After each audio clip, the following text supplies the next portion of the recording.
সাহাবীদেরকে সঙ্গে করে নিয়ে হযরত তালহা রাদিয়াল্লাহু তাআলা আনহু এর বাড়িতে চলে গেলেন। এর মধ্যে আবু বকর, হযরত ওমর, হযরত উসমান এর মধ্যে বড় বড় সাহাবীরাও ছিলেন।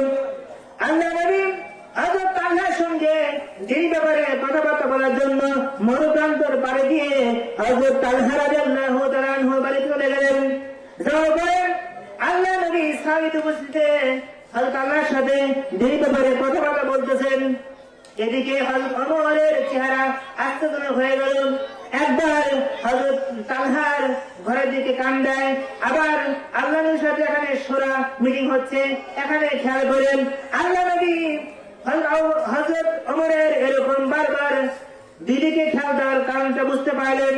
বোঝার পরে আল্লাহ নবী হযরত আবু বকর সিদ্দিক রাদিয়াল্লাহু তাআলা আনহুকে হযরত ওমরকে জিজ্ঞাসা করলেন, হে ওমর, তুমি বারবার এদিকে তাকাচ্ছ, আবার এখানে খেয়াল করতেছো, কারণ কি?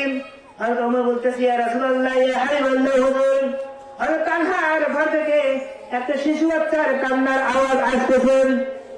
আল্লাহ নবী বললেন, কি বলেন? আমরা তো খেয়াল করিনি। আল্লাহ নবী হয়তো তালহাকে জিজ্ঞাসা করলেন, হে তালহা, তোমার ঘরে এই ছোট্ট শিশু বাচ্চার কান্নার আওয়াজ হতে দাও। তালহা রাদিয়াল্লাহু তাআলা বলতেছেন, আজানের সময় হয়ে গেছে, এখন আজান দেন।